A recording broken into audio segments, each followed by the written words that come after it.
지금 이 영상을 켜신 당신 아마 텅 빈 방 안에 혼자 앉아 계실 겁니다. 텔레비전 소리도 꺼놓으셨겠지요. 그 정막 속에서 이 늙은이 목소리를 듣고 계실 거예요. 남편을 보내신 지 한 달이 됐을 수도 있고 어쩌면 10년이 됐을 수도 있겠지요. 근데 말이죠. 그게 별로 중요하지가 않아요. 시간이 얼마나 흘렀건 간에 어떤 순간이 되면 다 처음처럼 시리거든요. 비 오는 날 저녁, 부엌에서 혼자 밥상을 차릴 때 평생을 두 그릇 놓고 두 볼의 수저를 놓으셨던 그 자리에 숟가락 하나만 놓는 그 순간, 그게 어떤 느낌인지 이 늙은이는 압니다. 영감 떠난 뒤로 5해를 저도 그렇게 살아봤어요. 그 순간만큼은 말이죠. 10년이 지나도 어제 같습니다. 똑같이 시려요. 똑같이 가슴이 한번 내려앉아요. 참, 이 늙은이 이름은 박철호입니다. 올해 105이 됐어요. 충청도 시골에서 평생 나무 만지면서 살았습니다. 목수였어요. 손에 밝힌 가시랭이가 셀 수도 없습니다. 한국 전쟁 겪었고요. 그 뒤에 우리나라 다시 일으키던 시절도 다 봤어요. 보릿고개 알고 자랐고 새마을 운동 때 직접 마을 회관도 지어봤습니다. 이 두 손으로, 이 손으로요. 동네 가족 수백 가구 집을 지어줬어요.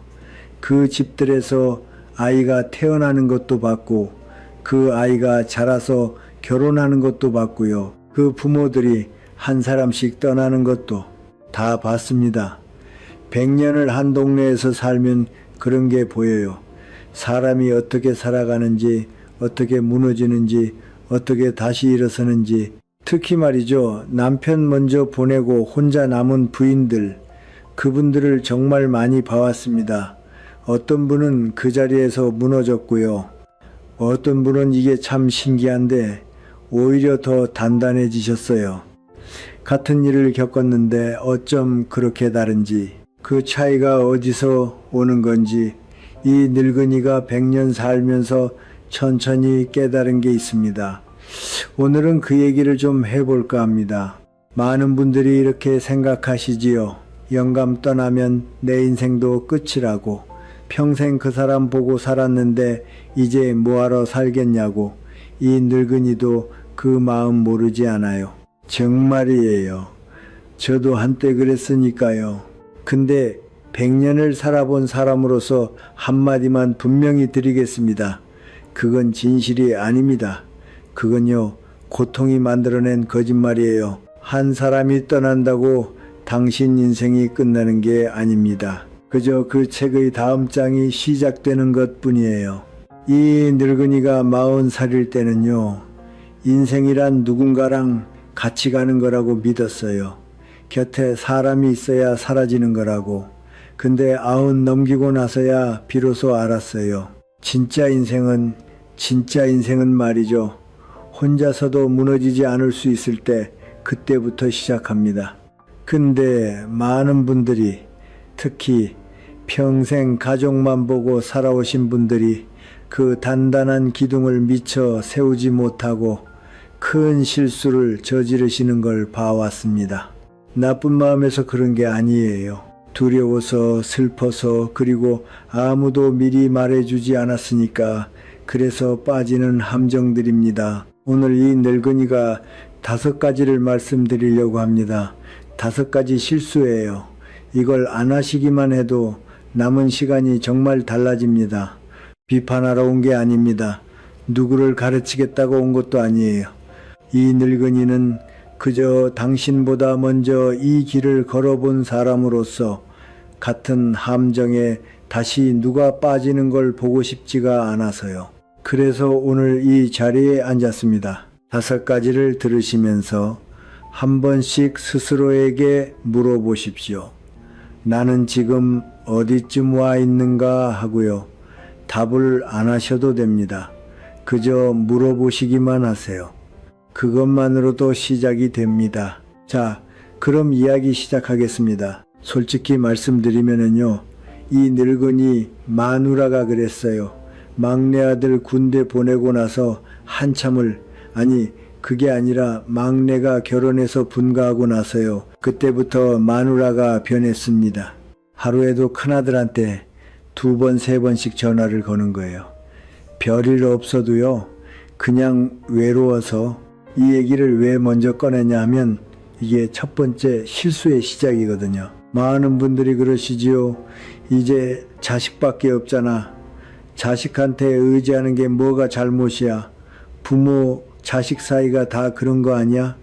그 마음 모르지 않습니다. 정말이지 모르지 않아요. 이 늙은이도 자식 셋 키워봤으니까요. 자식이라는 게 어떤 존재인지 압니다. 근데 말이죠. 자식한테 마음을 전부 쏟아붓는 그 순간부터 이상한 일이 벌어집니다. 그 사랑이 자식을 천천히 멀어지게 만들어요. 진짜예요. 이 늙은이가 한 가족 얘기를 해드리고 싶습니다. 옆 동네에서 살던 한 할머니가 계셨어요. 이 늙은이 마누라하고 친한 사이였습니다. 그 할머니가 환갑 거의 다 됐을 때 영감을 잃었어요. 88올림픽 무렵이었던 걸로 기억합니다. 그땐 시골에 전화가 다 있을 때도 아니었어요. 마을 회관에 공동 전화 한 대 놓여 있던 시절이지요. 그 할머니가 서울로 분가한 큰아들한테 전화를 자주 걸기 시작했어요. 처음엔 일주일에 한 번, 그 다음엔 사나흘에 한 번, 나중엔 매일이 됐고 어느 순간엔 하루에 2-3번씩이 됐습니다. 며느리가 받아요. 큰아들은 일하러 가고 없으니까요. 처음엔 며느리도 시어머니라 친절하게 받았답니다. 근데 시간이 가면서요. 며느리가 전화벨 소리만 들어도 가슴이 철렁 내려앉기 시작했어요. 어머님 또 외로우신가? 또 1시간 들어드려야 되나?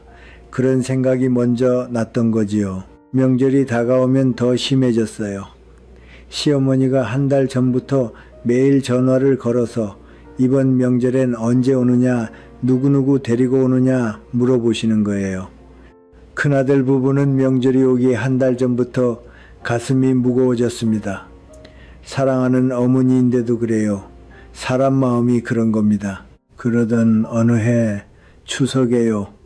큰아들이 회사 일이 바쁘다는 핑계로, 사실은 핑계였지요. 추석을 안 내려왔어요. 며느리도 안 보냈고요. 그 할머니가 추석날 밤에 마을 회관에서 전화를 걸었습니다. 큰아들 집으로요. 전화 끊고 그 할머니가 한참을 마루에 앉아 계셨답니다. 추석인데도 그날 밤 이 늙은이 마누라가 그 집에 들러서 같이 앉아 있었어요. 한참을 둘이 말이 없었습니다. 며칠 뒤에 큰아들 며느리가 어떻게 이 얘기가 마누라 귀에 들어왔는지는 모르지만 며느리가 남편한테 그러더랍니다. 여보, 어머님 전화 오면요 가슴이 떨려요. 사랑인지 짐인지 모르겠어요. 이 한마디가 큰아들 가슴에 박혔답니다. 큰아들은 그 말 듣고 며칠을 잠을 못 잤다고 해요. 어머니를 사랑하지 않는 게 아니거든요. 사랑해요. 정말 사랑해요. 근데 사람 마음에는 한계가 있다는 걸 그때 알게 된 겁니다. 이 늙은이는 이걸 옹기에 비유합니다. 큰 옹기 보신 적 있으시죠? 시골 장독대에 있던 그 옹기요. 거기에 한 사람의 감정을 다 부으면요. 처음엔 잘 담깁니다. 근데 너무 많이 부으면 옹기에 금이 가요. 한번 금 간 옹기는 다시 붙여봐야 그 자리는 표가 납니다. 그 자국이 평생 가요. 자식한테 감정을 다 쏟는 게 그래요. 자식은 당신 옹기가 아닙니다. 자식도 자기 인생의 옹기를 따로 갖고 있어요. 거기 본인 감정만으로도 가득 차 있어요. 거기에 부모 감정까지 부으면 결국엔 금이 갑니다. 자, 그래서 이 늙은이가 100년 살고 깨달은 한마디는요. 사랑은 안기는 게 아니에요. 사랑은 곁에 서 있는 겁니다. 안기려고 하면 무게가 됩니다. 곁에 서 있으면 든든함이 돼요. 같은 사랑인데 그렇게 다릅니다. 그럼 어떻게 하면 되겠습니까? 거창한 얘기 아닙니다. 그저 자식한테 전화 걸기 전에요. 잠깐 멈춰보시기만 하세요. 한 박자만 쉬세요. 그리고 스스로한테 물어보세요. 지금 내가 진짜 자식 목소리가 듣고 싶은 건가? 아니면 그냥 혼자가 무서워서 전화기를 잡은 건가? 이게 다른 거예요. 정말 다릅니다. 그리고요, 감정을 쏟아낼 때가 필요하시면 자식 말고 다른 그릇을 찾으세요. 일기장도 좋습니다. 동네 친구도 좋고요. 산책길도 됩니다. 강아지한테 말 거는 것도 돼요. 자식만 아니면 다 됩니다. 또 한 가지요. 자식이 찾아올 때 의무감으로 오게 하지 마세요. 그리워서 오게 만드세요. 그게 어려운 거예요. 정말 어렵습니다. 근데 그게 가능하려면 당신이 먼저 혼자서도 잘 사는 사람이 되셔야 해요. 자식이 보고 싶은 어머니가 되셔야 합니다. 자식이 부담스러운 어머니가 아니라요. 이 늙은이는 70 넘었을 때 결심한 게 있어요. 자식한테 절대 짐이 되지 않겠다. 그날부터 묘하게 자식들과 사이가 더 편해졌습니다. 거리가 좀 생겼어요. 근데 그 거리 덕분에 서로가 더 잘 보였어요. 너무 가까우면 사람이 안 보입니다. 한 발짝 떨어져 있어야 얼굴이 보여요. 의존은 사랑처럼 보입니다. 근데 끝에 가서 보면 거기엔 더 깊은 외로움이 남아요. 그게 무서운 겁니다. 이 마음을 다스리는 게 사실은 다음에 말씀드릴 그것보다도 어렵습니다. 근데 못지않게 어려운 게 또 하나 있어요. 그게 바로 이 늙은이가 평생 못 잊을 한마디가 있습니다. 한 10수년 전 일이에요. 어느 가을 저녁 우리 집에 한 할머니가 찾아오셨어요. 그 할머니가 이 늙은이 마누라하고 마주 앉아서 한참을 차 안 드시다가 갑자기 그러시는 거예요. 박시댁, 내 통장이 있는데 내 통장 같지가 않아요. 그 말이 어찌나 무겁던지. 이 늙은이는 옆방에서 그 말을 듣고 한참을 못 일어났습니다. 그 한마디가 그게 오늘 두 번째 실수의 시작입니다. 많은 분들이 영감 보내고 나면 그렇게 생각하시지요. 이 나이에 숫자도 어렵고 아들이 더 잘하니까 그냥 맡기는 게 낫지. 평생 영감이 했던 거 내가 어떻게 해. 그 마음 압니다. 평생 남편이 다 챙겼는데 갑자기 혼자 하라니 막막하지요. 두려울 수 있어요. 근데요, 이 늙은이가 분명히 한마디 드려야겠습니다. 그 두려움 때문에 곳간 열쇠를 누구한테 넘기는 순간 당신은 통장 하나 넘기는 게 아니에요. 당신은 예와 아니오를 말할 수 있는 권리를 같이 넘기는 겁니다. 옛날 시집 갈 때 친정어머니가 그러셨어요. 곳간 열쇠는 네 허리춤에 차야지 남 손에 주는 거 아니다. 그거 한번 주면 굶는 날 온다. 100년 전 우리 어머니 말씀이 지금 들으면 더 맞아요. 시대가 변해도 사람 사는 이치는 안 변합니다. 아까 그 할머니 얘기를 마저 해드릴게요. 이 늙은이가 손수 집을 지어준 한 사돈댁 어른이었습니다. IMF 외환위기가 막 지나간 직후에 영감을 보내셨어요. 그 시절이 다들 힘들었지요. 회사 망한 집이 한두 집이 아니었어요. 그 할머니 큰아들도 회사가 어려웠어요. 자식 셋 데리고 부모님 집으로 들어와 살게 됐답니다. 들어와 살면서 큰아들이 어머니한테 그랬어요. 어머니, 이제 어머니가 머리 아프게 통장 관리하실 거 없어요. 제가 다 정리할게요. 어머니 명의로 된 거 다 제가 합쳐서 굴려드릴게요. 사랑하는 큰아들이 그러는데 안 믿을 수가 없잖아요. 그 할머니는 도장 다 내주셨답니다. 처음 한두 해는 정말 편했어요. 통장이고 뭐고 신경 쓸 게 없으니까요. 큰아들 집안에서 손주들도 봐주시고 그 할머니는 이게 노후라고 생각하셨답니다. 근데 시간이 가면서 묘하게 분위기가 달라졌어요. 친구 만나러 시내 나가시려고 하면 며느리가 어머님 차비 좀 챙겨드릴까요 하는데 그 어조가요. 처음엔 다정했던 게 점점 무거워졌어요. 어느 순간엔 어머님 요즘 통장이 좀 빠듯해서요 하는 말이 따라붙기 시작했고요. 병원도요. 무릎이 아파서 큰 병원에 가보고 싶다고 하시니까 큰아들이 그러더래요. 어머니 그 병원은 너무 비싸요. 동네 정형외과면 충분합니다. 그게 틀린 말은 아니지요. 근데 그 말을 듣는 어머니 마음은 다릅니다. 내 돈인데 내가 마음대로 쓸 수가 없어요. 명절에 손주들 용돈을 좀 두둑하게 주고 싶어도 며느리 눈치를 봅니다. 10,000원짜리 하나 주고 싶은데도 큰아들 표정을 살피게 돼요. 평생 자기 손으로 가게 운영하시던 분이요. 시장에서 채소 받아다가 팔던 분이요.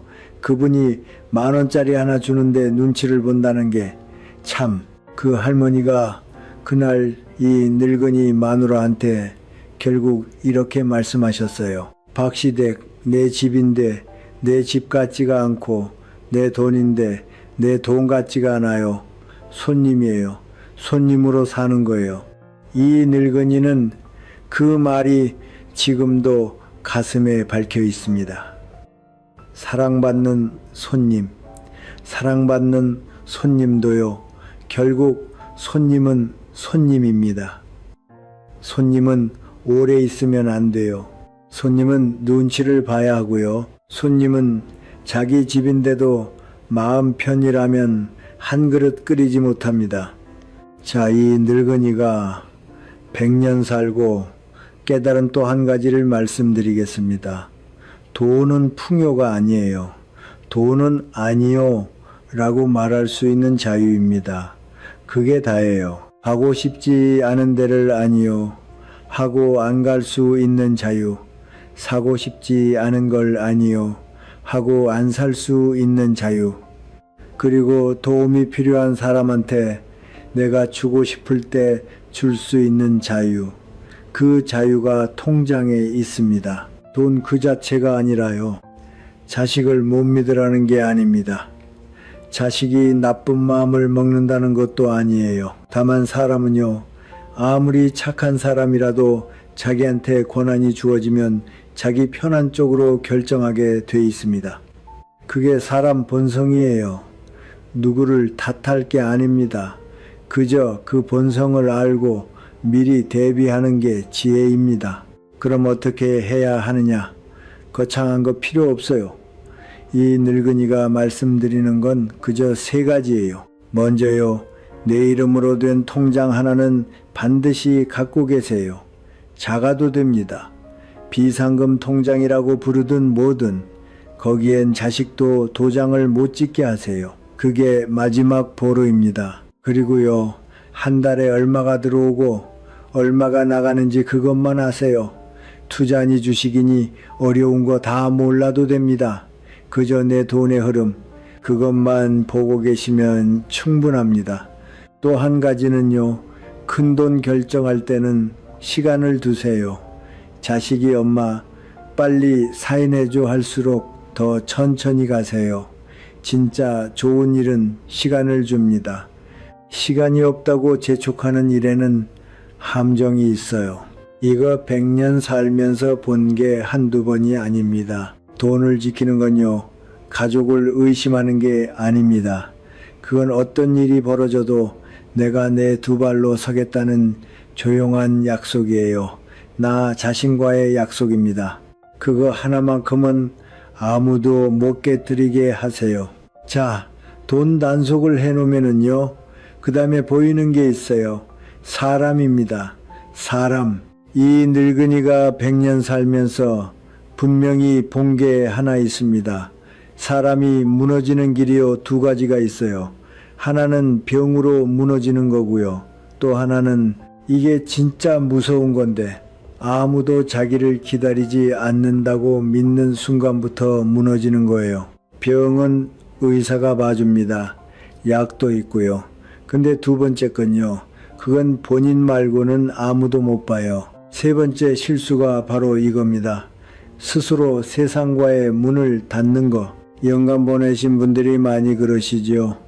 이제 사람 만나기도 귀찮아. 혼자가 편해. 조용한 게 좋아.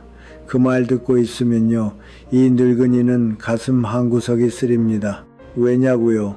그게 진짜 편해서 그러시는 게 아니라는 걸 이 늙은이가 너무 많이 봐왔거든요. 또 상처받기 싫어서 미리 문을 잠가두고 그걸 평온이라고 부르고 계신 거예요. 그건 평온이 아닙니다. 그건 천천히 진행되는 고립이에요. 이 늙은이가 어릴 적부터 알던 동네 누이 한 분이 계셨어요. 이 늙은이보다 2살 위셨고요. 그 누이가 환갑 무렵에 영감을 보내셨습니다. 새마을 운동 끝나고 시골에서 사람들이 자꾸 도시로 빠지던 시절이었어요. 동네가 점점 비어가던 때 그 누이가 처음엔 부녀회 모임도 잘 나오시고 동네 잔치에도 빠지지 않으셨어요. 근데 영감 보내신 그해 가을부터요. 한 번씩 모임을 빠지기 시작하셨습니다. 처음엔 몸이 안 좋아서, 그 다음번엔 오늘은 좀 피곤해서, 그러다가 다리가 아파서 멀리는 못 가요. 점점 핑계가 줄어들고 나중엔 아예 연락이 안 됐어요. 동네 사람들도 처음엔 기다렸습니다. 며칠 안 보이면 한 번씩 찾아갔어요. 근데 사람이라는 게요. 자꾸 거절을 당하면 마음이 식어요.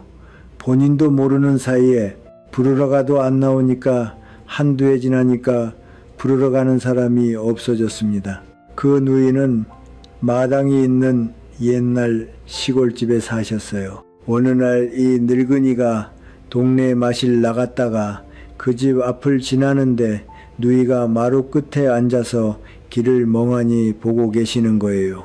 아무 표정 없이요. 손에 빗자루를 들고 계셨는데 그게 마치 손에 들고 있는 줄도 모르시는 것 같았어요.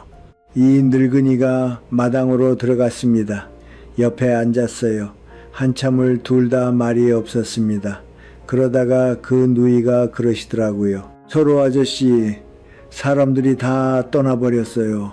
다 어디로 갔을까요? 그 한마디 듣고 이 늙은이는 한참을 어떻게 말을 꺼내야 할지 몰랐어요. 조심스럽게, 정말 조심스럽게 한 가지를 물어봤습니다. 누이, 먼저 문 닫은 게 누구요? 사람들이 누이를 두고 떠난 거요? 아니면 누이가 먼저 문을 잠가 두신 거요? 그 누이가 한참 동안 아무 말도 못 하셨습니다. 그게 그 침묵이 답이었어요. 본인이 먼저 답을 알고 계셨던 거예요. 이 늙은이가 그 누이 손을 잡고 그날 한 가지 말을 드렸어요. 외로움은 사람이 없어서 오는 게 아닙니다. 문을 닫아 두고 와요. 사람은 항상 어딘가에 있어요. 다만 문이 잠겨 있으면 들어올 수가 없을 뿐입니다. 이 늙은이는 이걸 장작불에 비유합니다. 장작불 본 적 있으시지요? 시골집 아궁이에서 타던 그 장작불요. 새 장작을 안 넣으면 어떻게 됩니까? 1시간도 못 가서 사그라들어요. 불씨는 남아있는데 빛이 없어집니다. 사람 사이도요. 새로운 사람 하나, 새로운 만남 하나가 그게 새 장작이에요. 안 넣으면 안에 있던 불도 결국엔 꺼집니다. 마음의 불이라는 게 사람 만나는 데서 옵니다. 책에서 오는 것도 아니고요. 텔레비전에서 오는 것도 아니에요. 살아있는 사람 눈을 마주치는 데서 와요. 그럼 어떻게 하느냐? 이것도 거창한 거 아닙니다. 먼저요. 얘 친구 한 사람한테 전화 한번 거세요. 잘 지내? 그 한마디면 됩니다. 그게 어려운 줄 압니다. 자존심도 걸리고요. 미안한 마음도 들고요. 근데 그 한마디만 떼면 그 다음은 알아서 풀려요. 사람 마음이 그렇게 만들어져 있어요. 또 하나는요. 동네 산책길에서 매일 보이는 얼굴이 있잖아요. 강아지 끌고 나오는 분이든 비슷한 시간에 약수터 가시는 분이든 다음번엔 가볍게 목리라도 해보세요. 같은 시간, 같은 길, 그것만으로도 사람은 이어집니다. 거창한 대화 필요 없어요. 마지막으로요, 큰 모임 만들려고 하지 마세요. 그게 부담돼요. 그저 일주일에 한 번 한 사람하고 마주 앉아 차 한 잔, 그거면 됩니다. 그 한 잔이 한 주를 살게 합니다. 이 늙은이가 죽음을 정말 많이 봤어요.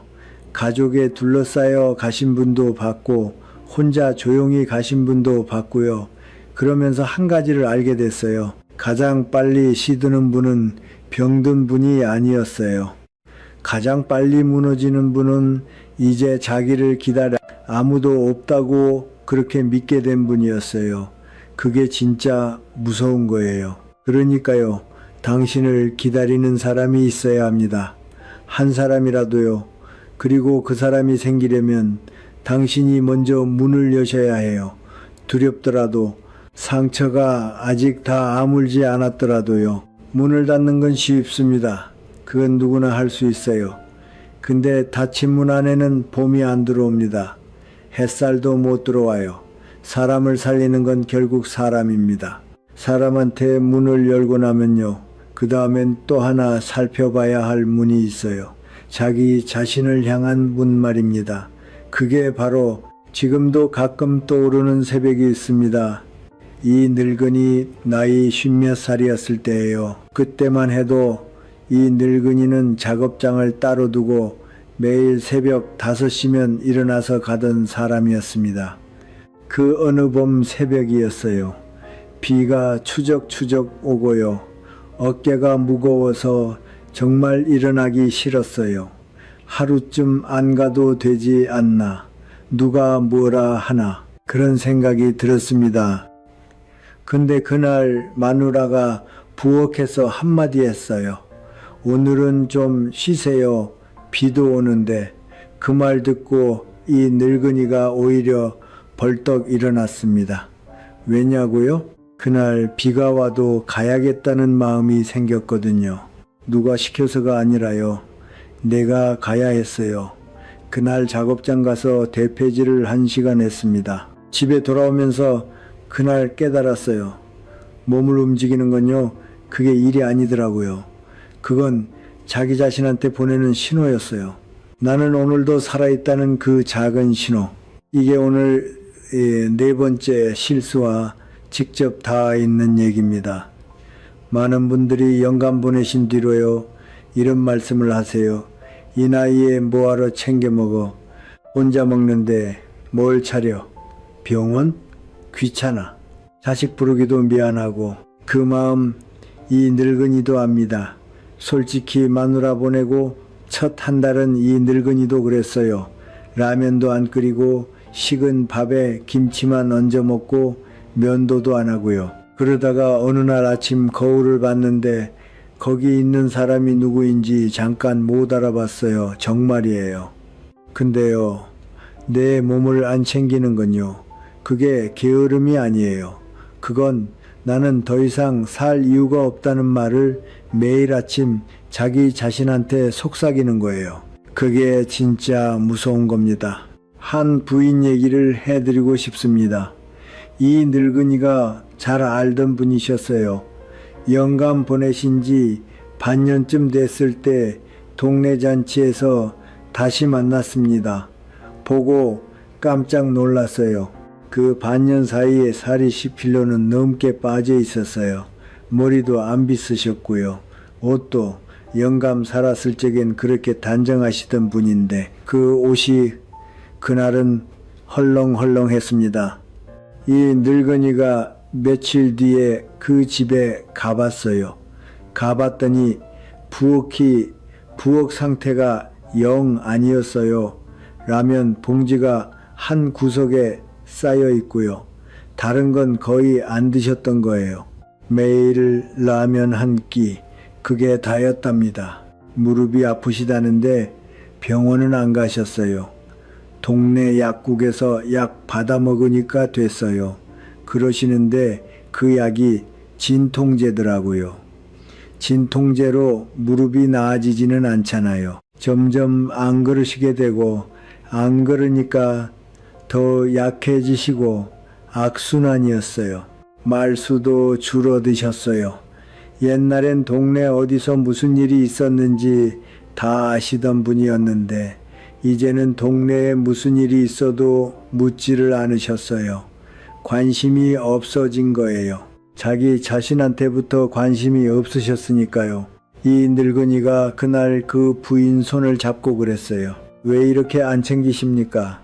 그 부인이 한참을 가만 계시다가 그러시는 거예요. 내가 누구를 위해 먹어요? 누구를 위해 살아요?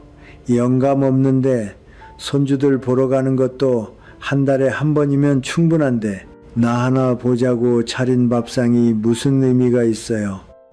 이 늙은이는 그 말 듣고 마음이 무너졌어요. 그래서 그 손을 더 꽉 잡고 한마디만 드렸습니다. 당신을 위해서요. 그거 하나면 충분해요. 다른 이유는 필요 없어요. 진짜로 필요 없어요.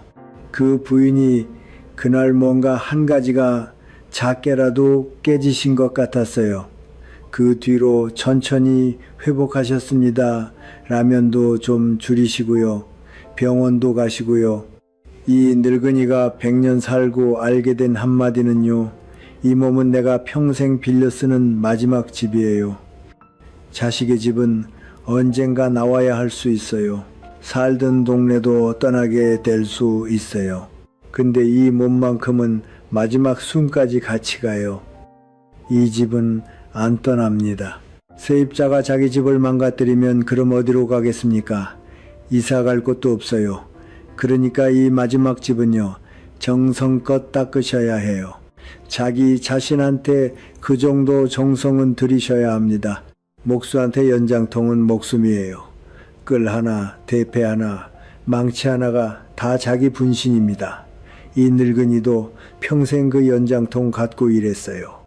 매일 저녁 작업이 끝나면 연장 하나하나를 닦고 기름칠을 했어요. 그래야 다음날 다시 쓸 수가 있어요. 안 닦고 그냥 두면 녹이 슬어요. 사람 몸도 똑같습니다. 매일 조금씩 닦고 기름칠을 해야 해요. 그럼 어떻게 하면 되겠습니까? 거창한 거 진짜 아닙니다. 먼저요. 매일 30분만 걸으세요. 동네 한 바퀴면 됩니다. 비가 오면 마루에서라도 마당에서라도요. 못 가면 거실에서라도 발을 떼세요. 그게 시작입니다. 운동이 아니에요. 자기 자신한테 보내는 인사예요. 안녕, 오늘도 같이 가자, 그 한마디 같은 거예요. 그리고요, 끼니, 혼자 드셔도 상을 차리세요. 라면 한 그릇이라도 봉지째 드시지 말고 그릇에 옮겨 담으세요. 거기에 김치 한 종지라도 옆에 놓으세요. 그게 자기 자신한테 보내는 예의입니다. 손님한테 차리듯이 자기 자신한테 차리세요. 매일이요. 마지막으로요. 아픈 데 있으면 미루지 마세요. 자식한테 미안해서 그 한마디로 미루지 마세요. 아파서 큰 병 되면 그게 더 미안한 일입니다. 진짜 효도는 아프지 않고 오래 사는 거예요. 그게 자식한테 줄 수 있는 가장 큰 선물입니다. 타인의 돌봄을 기다리지 마세요. 자식이 챙겨주겠지, 누가 알아주겠지. 그 사이에 당신 몸은 조용히 신호를 보내고 있습니다. 그 신호를 가장 먼저 들어야 할 사람은요, 바로 당신이에요. 당신이 당신의 첫 번째 의사가 되셔야 합니다. 몸을 챙기는 건요, 그게 살겠다는 의지의 표시예요.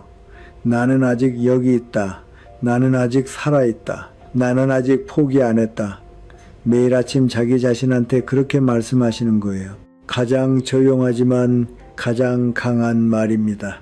자, 몸을 챙기기 시작하면요, 이상하게도 마음도 따라 움직여요. 그러면 마지막 한 가지가 보입니다. 여러분, 한번 솔직하게 답해 보십시오. 마지막으로 정말 마지막으로 처음 해보는 일을 해보신 게 언제였습니까? 올해? 작년? 10년 전?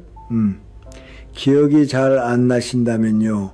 그게 바로 신호입니다. 5번째 실수의 신호예요. 이 늙은이가 말씀드리는 마지막 실수는요.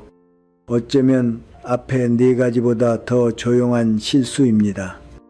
눈에 안 보이거든요.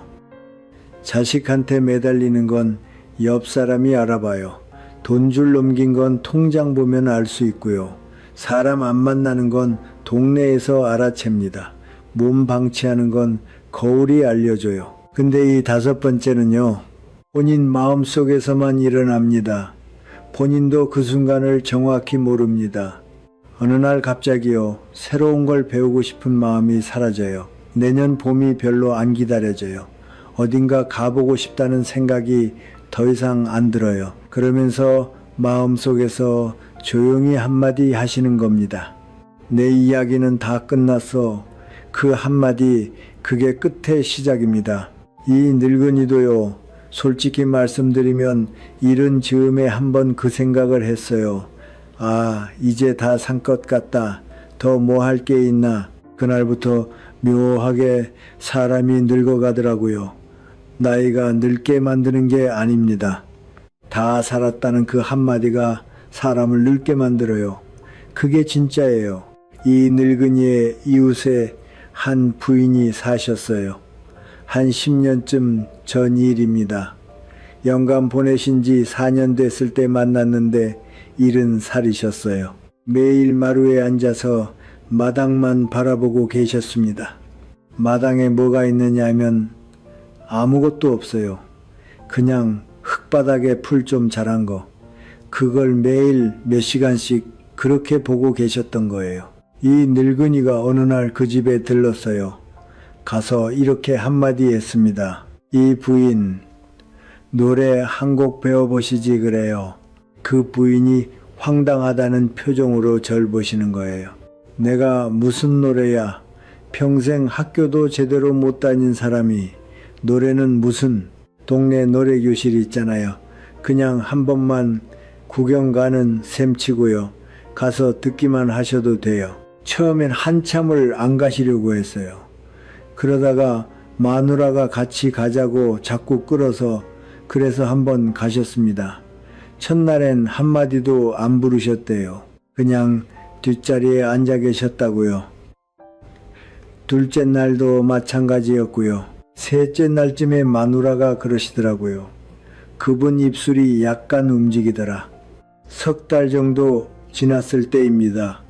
어느 봄날 아침이었어요. 이 늙은이가 그 집 앞을 지나가는데 마당에서 빗자루질을 하시던 그 부인이 노래를 흥얼거리고 계시는 거예요. 옛날 노래였어요.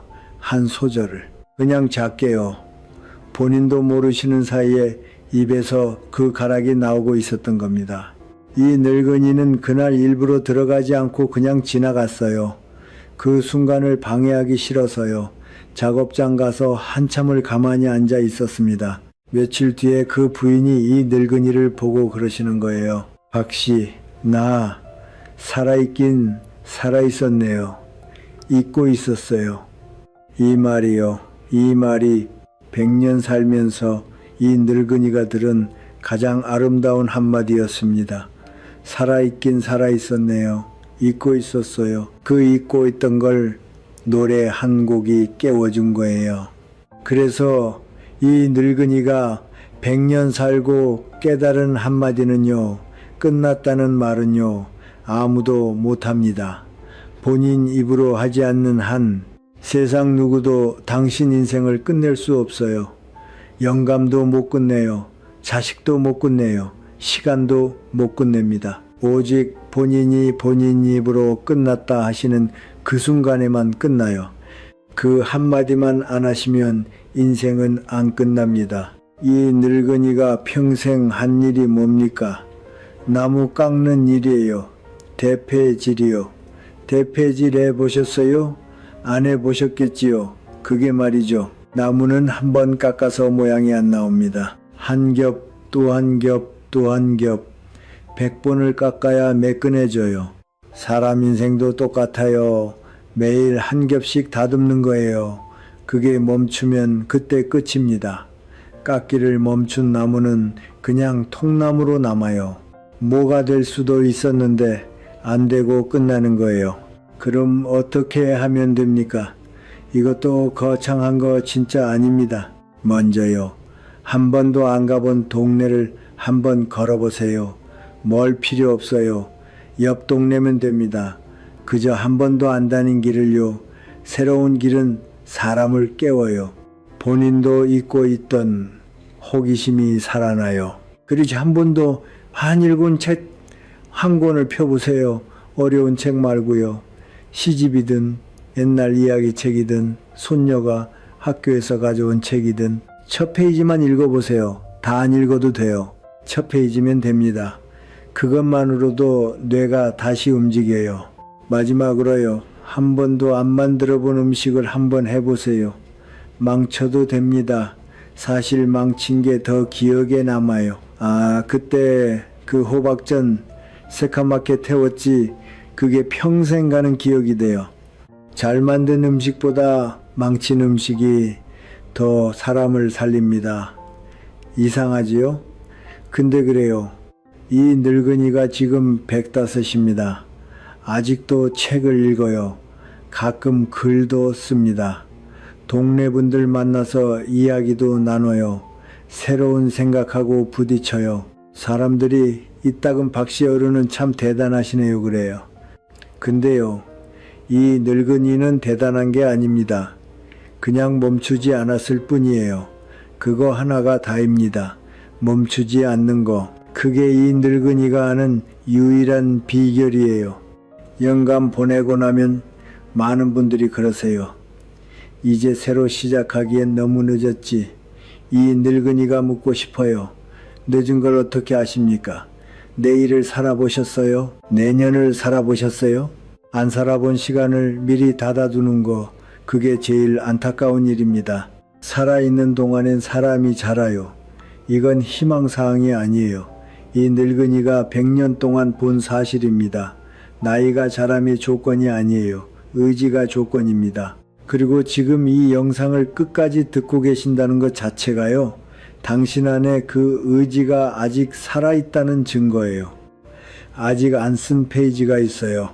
그 페이지를 채울 사람은 오직 당신뿐입니다. 누구도 대신 못 써줘요. 자, 5가지를 다 들으셨습니다. 자, 이제 이 늙은이가 마지막으로 한마디만 더 드리고 싶습니다. 오늘 이 긴 이야기를요, 끝까지 들어주셨다는 것, 그것 자체가요, 당신 안에 살아있는 의지가 있다는 증거입니다. 정말이에요. 사람이 다 끝났다고 생각하면 이런 영상도 못 봐요. 켜지도 않아요. 이 늙은이가 오늘 5가지를 말씀드렸지요. 자식한테 마음 다 쏟는 거, 곳간 열쇠 넘기는 거, 사람과의 문을 닫는 거, 몸을 방치하는 거, 그리고 끝났다고 스스로 선언하는 거. 이 5가지가요, 얼핏 보면 다 다른 얘기 같아요. 근데 100년 살면서 본 결과로 이 5이 사실은 뿌리가 하나예요. 자기 자신을 잃어버리는 겁니다. 그게 다예요. 영감이 떠난 그 자리를요, 많은 분들이 뭔가로 채우려고 하세요. 자식으로 채우려 하시고, 걱정으로 채우시고, 침묵으로 채우시고, 아니면 아무 생각도 안 하시려고 일을 만드세요. 청소를 미친 듯이 하시거나 종일 텔레비전을 켜 두시거나요. 근데요, 이 늙은이가 오늘 한 가지만 드리고 싶은 말씀이 있다면 그 빈자리는 채워야 할 구멍이 아니에요.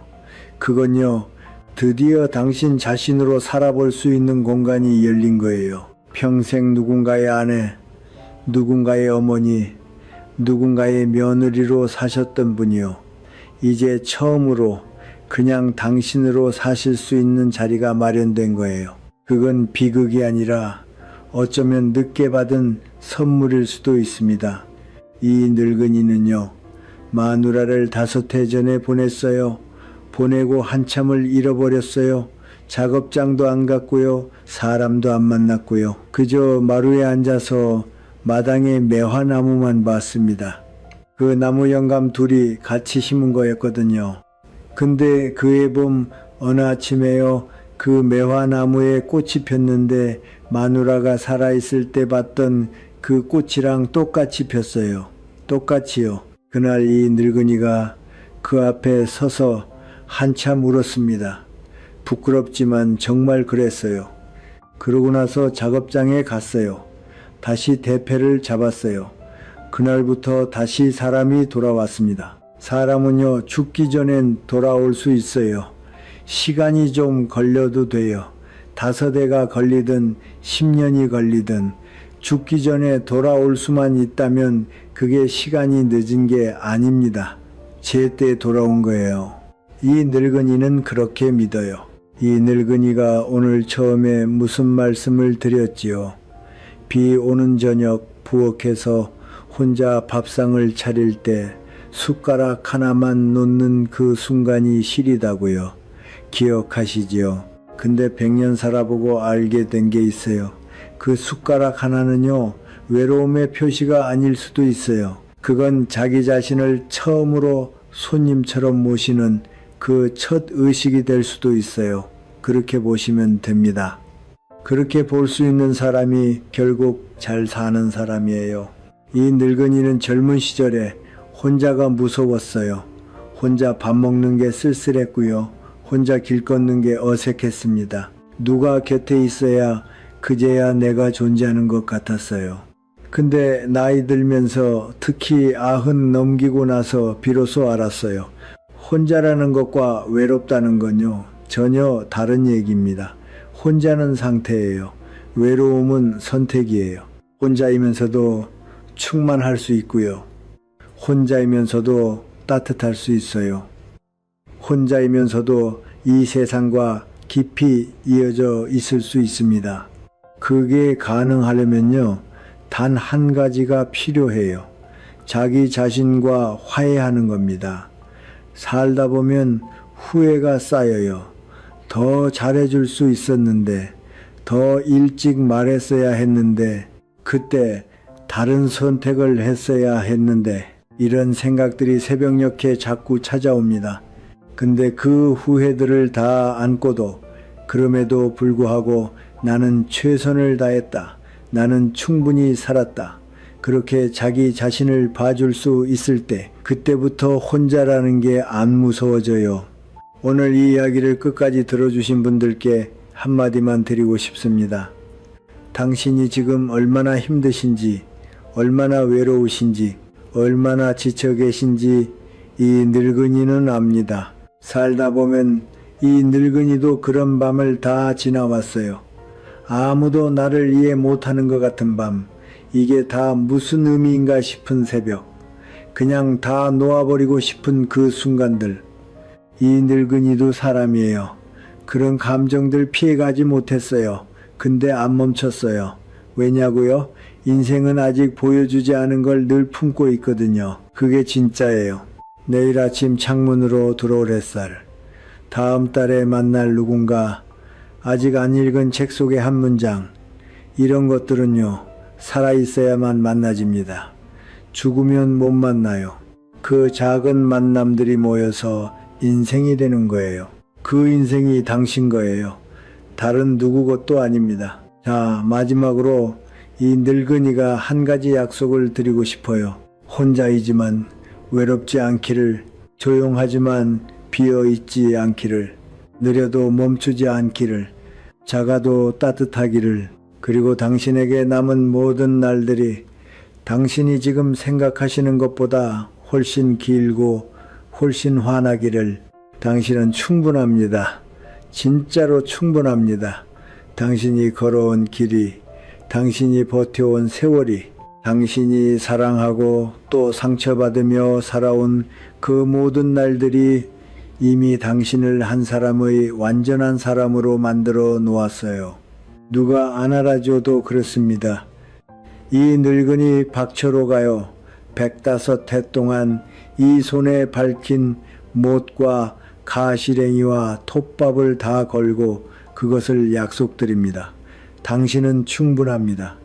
그리고 당신의 남은 이야기는 아직 가장 좋은 부분이 남아 있어요. 정말이에요.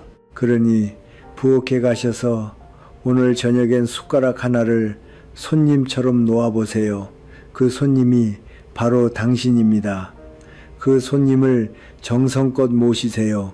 이 늙은이가 오늘 드린 5가지 부디 기억해 주세요. 그리고 또 살아주세요.